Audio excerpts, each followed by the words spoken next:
My BF killed himself 18 days ago. I feel like I'm going insane. I can't process that he is really gone. I love so deeply words cannot even begin to express. On top of that, my mother really hated him and she hates me too. He was always so kind to her, even got her flowers for holidays and gifts. She simply didn't like him because he was dating me and Hispanic and not Asian. She makes me sick. She keeps making comments about how he deserved it and other things. How I shouldn't be this depressed. How I'm a disgrace. Like she always says. I don't know how much I can go with all this sadness and anger inside me.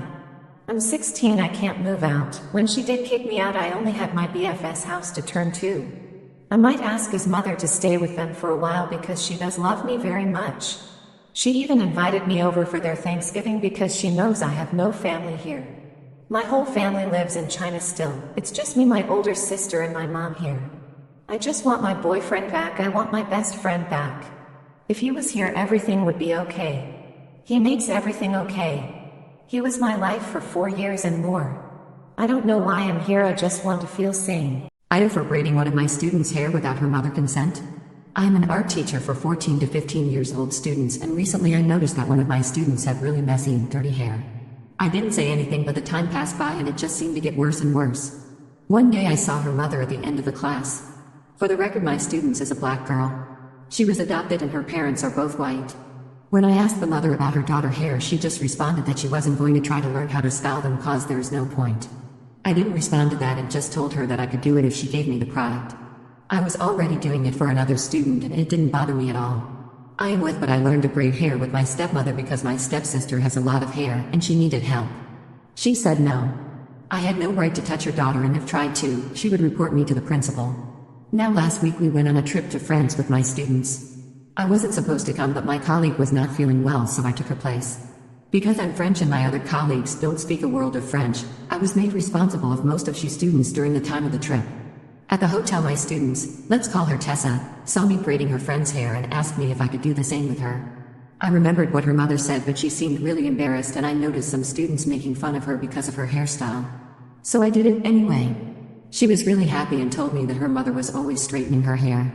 One day she had enough and asked her for braids instead. She said it was not a white hairstyle and left her with messy hair. When we got back, her mother actually reported me to the principal and even threatened to sue me. So am I the asshole? My girlfriend and cousin keep suggesting double dates and I decline them, Ida? Well, background information. I am 17, started as my girlfriend's F16 bestie, and fast forward some time, we are together and deeply in love with one another. Her cousin, won't say her name, is extremely annoying, and I hate her guts for more than one reason, but the most important one is that she has made my girlfriend cancel plans we had to hang out with her. I was left hanging multiple times. Yes, my girlfriend is a fault, but I can't seem to forgive her because she's always in the way of things. Her cousin has a boyfriend, some random guy I've never met or have intentions of meeting, just don't care about him enough. There was one time when my girlfriend called him her bestie, which hurt me because that's how we started, and look at us now.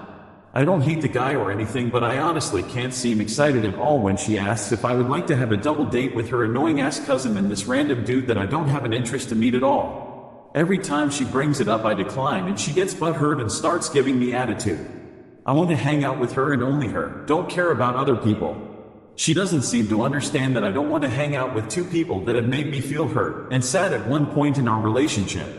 I am the asshole for shooting down her excitement for a double date. If you want more information, let me know. Happy to provide it. I don't want my mother's boyfriend to move, and my mother has a new boyfriend and I, 16F, don't like him. From the first 2 weeks they started dating, they were arguing like crazy. My mother even came to me multiple times venting about him, and I gave her my opinion on him. They seem to be off and on constantly, and just 3 days ago my mother told me he blocked her. Then next thing I know, the day after, she said he's moving in. I know my mother wants to find love and everything, but this guy is not the guy. I have a 7-year-old sister and I don't want them to be arguing around her. He came to our house yesterday, and along with him came the strongest smell of cigarettes. On his first day in our house, he tried to move the freezer in the most awkward position in our kitchen, and in doing so he broke it. Today I came back from school and entered the house. He moved the sofa from the living room to the kitchen along with his giant TV and a small coffee table, and he put it in the most awkward place ever. I've never seen such a bad design choice in my life. It looks absolutely ridiculous, and I know my mother will do absolutely nothing. My mother and I have been living in this house for 3 weeks now and I was happy to move. The house we lived in before was run down and now we've moved into this nice new house. I was happy because now I wouldn't be embarrassed to bring friends over, but this guy in his 1.5 day of being here has made the entirety of downstairs smell like cigarettes and made the kitchen look ridiculous, as well as broken our freezer. I honestly don't know why my mother is with him. I know she can do so much better. They've been dating roughly 2 or 3 months now and I think the whole thing is moving way too fast. I've told her multiple times that I don't like him, but she says there needs to be a man in the house to straighten me out. I agree somewhat with that, but I don't think the man needs to be him. As I'm typing, he's literally on the phone yelling, not like arguing, just yelling to talk. Like he seems to be a naturally loud person and I hate that. I really don't want to live with him. I would really rather anyone else. If he does stay, I'm going to try to convince him to start buying vapes. I've been to his house and the smell of cigarettes is absolutely awful. I really don't want our house to end up smelling like his. Car loan was paid. Dealer who sold the car personally messaged me on FB on Thanksgiving. Hey there. I'm currently looking for a lawyer, but I just wanted to know if anyone had heard of situations similar to mine. It's kind of weird. I purchased a car with an auto loan. After about 5 months, I was suddenly notified that the car loan was paid in full, which I had nothing to do with. So of course I'm calling everyone. First I call the bank, the loan is through. They tell me that while it's been paid off, they can't tell me who paid it and can't confirm where it came from. I tried with the bank about 3 times and kept getting the same answer. I called the dealership and the direct line to the guy who sold me the car. They said it was out of their hands and on their end they couldn't see anything wrong. I asked them to send that to me in writing, and while they said they would, they didn't. Of course, lol. Now I want to be super clear about this. I had no way of paying this. The bank would not let me submit payments. The loan even appears on my credit report as paid in full. Now tonight, Thanksgiving, the guy who sold me the car personally messaged me on Facebook saying that they were going to report the car stolen because of my delinquent account. I of course freak out and message him back with my side, but after that he told me that everything will have to go through the law office. I did fuck up though. I found a buried voicemail from back in June that's from someone at the dealership asking me to come and refinance the car. That's totally on me, but I've for sure not gotten any other correspondence about this from the dealership or bank. Even now when I look at my account with the bank it says paid in full. So, what should I do? I moved to a whole different state and this will ruin my life if they report the car stolen.